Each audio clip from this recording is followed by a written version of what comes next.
I spend all of my time working these days. My friend Brad has a lot of good ideas, and he was thinking we should get back to the dunes.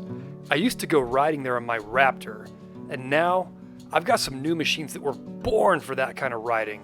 So I tuned up my 86 250R,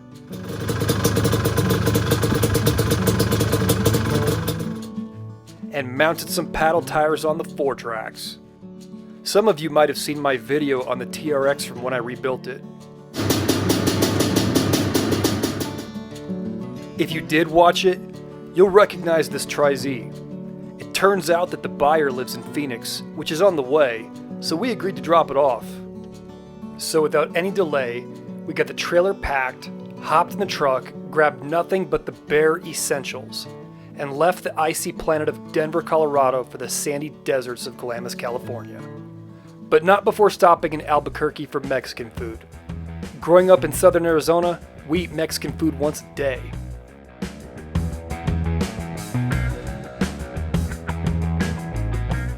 Open road for 15 hours, a quick visit with Dad where we stopped to get some gas, dropped off the Tri-Z to the Tri-Z collector, and we just started booking it across the Copper State. Brad explained to me that our visit coincides with a group of riders from the Imperial Invasion, which is a riding club for anybody that rides three-wheelers, new or old. Sounds like fun. You'll know you're close when you start to see off-road vehicles on trailers. Skip across the border into California, turn right on Oglebay Road, turn left at the T, and you're there. If maniacs, cowboys, and bandits had a temple, this would be it. A store for all your off-road needs. And friends, let me tell you something. This license plate is accurate. You come here on a holiday weekend, like Thanksgiving, expect to see six-figure crowds. Nobody likes parking in a packed lot, but at least you get to check out some cool rides. Part of what makes the dunes so cool is there's always a blend of new and old. But you guys know me, I like the old stuff.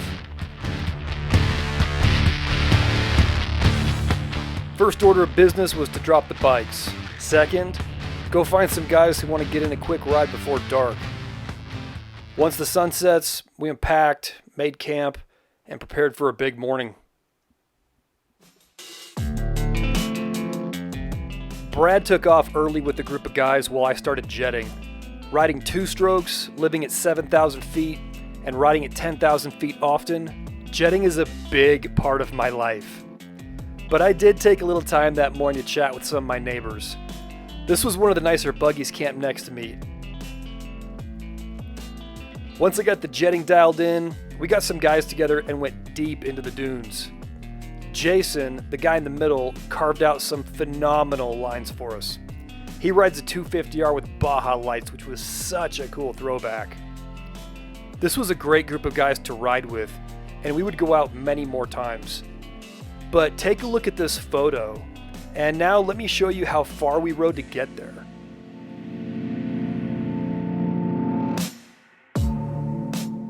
Here's how it goes. Each ride has a few guys from the last one, and a few new faces as well.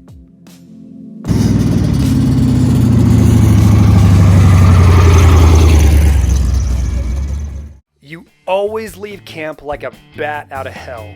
Start meandering through the hills, and before you know it, you're there.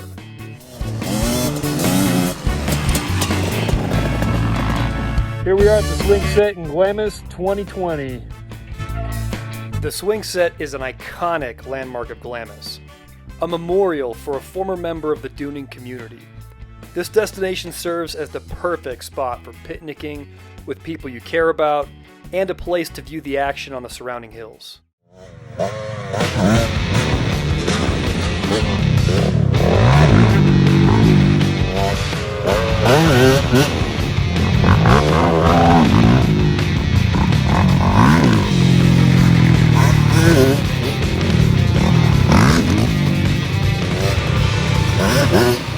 I kid you not, one of the most frustrating things about the dunes is having to accept that you'll never get a photo or a video that will capture the size and scale of the experience. Part of that experience was seeing so many interesting vehicles getting used the way they were intended. A Tri-Z, a couple of custom trikes, a pair of 350X's, and a cool buggy. Sometimes at the dunes, the offbeats can be as cool as the onbeats.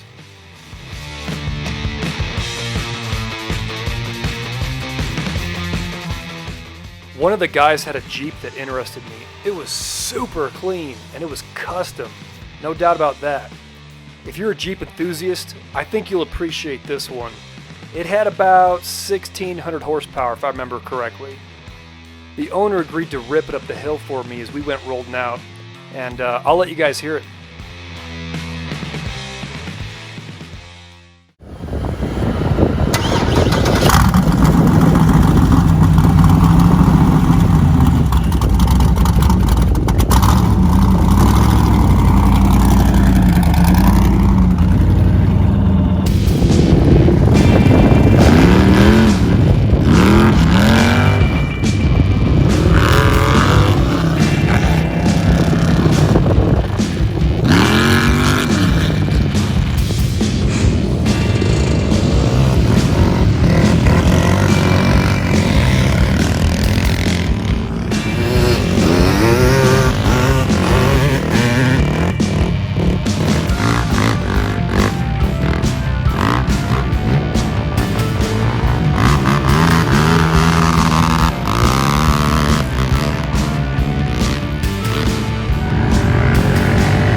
Back at camp, I got hanging out with a neighbor for a few minutes. I thought he had a cool buggy, and we ended up taking a look at some of his other vehicles. He had a 350X modded with one of those electric starts. Oh, and he brought an ATC 70, which has been a staple of every campground in the dunes since the 1980s. But what I really thought was neat was his second generation 250R. Besides being a great rider, this bike came with an old Haynes manual that had some early service notes written onto the back page. I'll let you check it out.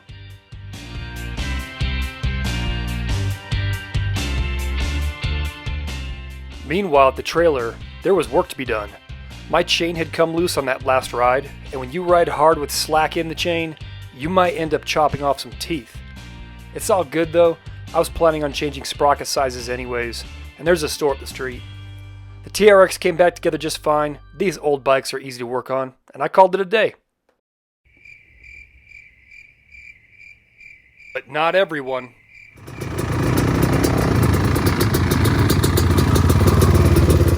And if you want the story, you're gonna have to ask one of them.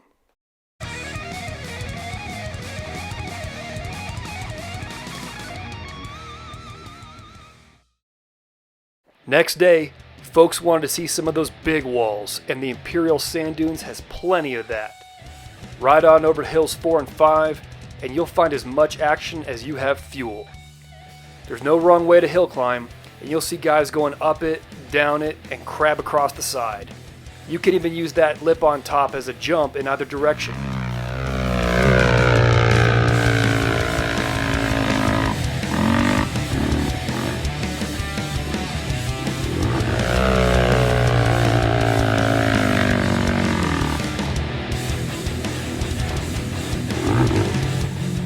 You guessed it, relax, watch the fun, and tell some stories.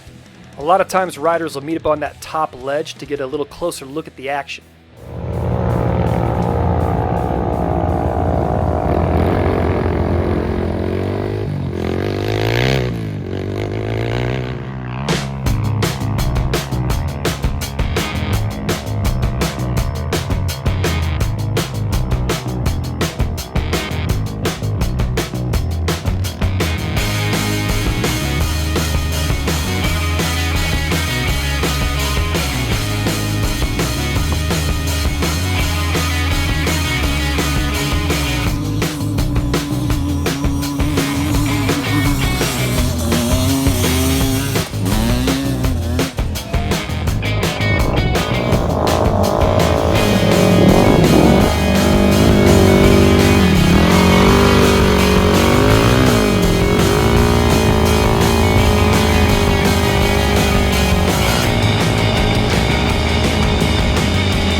a sandstorm is hitting right now, and we're all gonna go into town and get some food because there's sand in our eyes, sand in our face, sand in our teeth, and we need to get out of it. But I'll let you guys kind of see a little bit if the camera gets any of it. Sandstorm here out at Glamis today, so we're just working on some bikes, and here we go. Just think, guys have been wrenching on 250R's for almost 40 years. What a testament to Honda. My bikes are 32 and 34 years old. Then you got guys like Brad who are reinventing the 250R. Have a look at his third generation. It's a 450R frame from 2007 with an 86 250R motor modified with an ESR 310 stroker, ported and polished. He built this custom R because he wanted the ergonomics of the newer machine. I'm 6'2" and it definitely has more arm room and leg room than my 88. There's a pretty good story on his bike in relation to the China wall, but I'm gonna let him tell that story for you guys. He's the owner and operator of Vintage Off-Road LLC, and he's got his own channel for stuff like that. And those same guys that have been building these bikes for 4 decades, they're walking around camp. If you start working on a bike, pretty much every guy walking past you wants to hang out and help. Need a part? They'll spot you one. And for payment, you can tell them about those A-arms or maybe the gussets on the frame. It's like the next thing you know, you've got a community pit crew with probably 100 years of collective experience wrenching. So we get the quad back together, check out each other's rides, because I'm a sucker for a cool Raptor, and then it's time to clean up.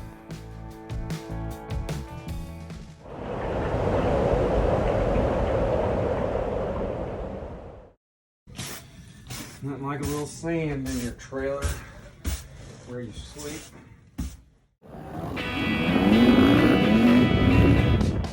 One of the best parts about the dunes has got to be the bowls.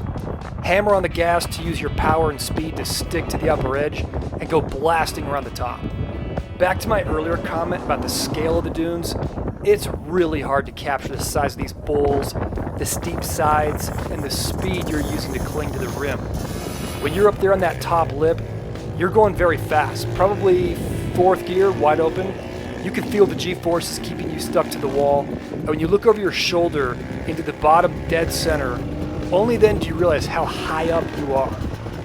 We found a couple of giant bowls on this trip, but there was one that stood out at the end of the day with high walls, steep edges, a deep center, and smooth sand. It was almost perfect.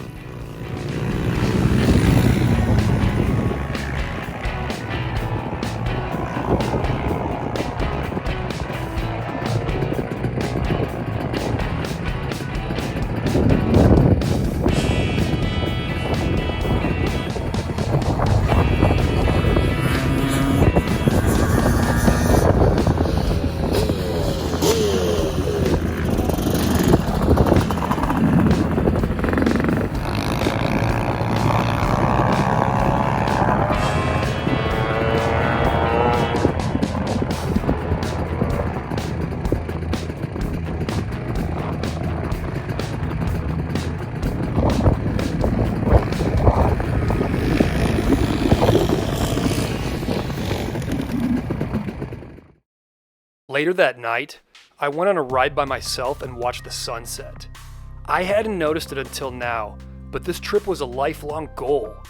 I've been doing this stuff a long time, and when I was a little kid in Tucson, my dad got me the 2 most important things a boy could ask for: a dog and a dirt bike. And by the 4th grade, I'd figured it all out. I know what you're thinking.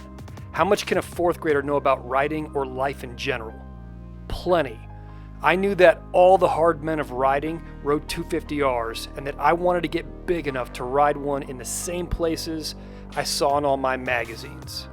It took me a while to getting around to all this, but it was worth it, and the trip still wasn't even over.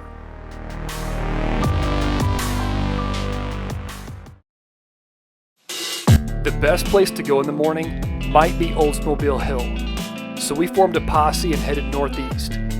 This hill is another iconic landmark of Glamis, And for smaller vehicles like us, it's nice to get there before the buggies are ripping the place up. By the way, when I tried to find out how it got its name, all I found was a bunch of internet rumors, like the first car that made it to the top of the hill had an Oldsmobile engine in it, or that there's some kind of Oldsmobile buried towards the bottom of the approach. If you think you've got the real story, please share it in the comments below. Shout out to the invasion page. That's everyone down below.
Back at camp, I caught up with a buggy owner who was rolling out towards the big hills, and he agreed to tear it up around the site for me so that you guys can see a little more variation of what vehicles the Dunes has to offer. I think I like buggies so much because they're always so customized. Engines, shocks, paint jobs. I mostly do old stuff, and you don't see that level of customization on the old stuff too often.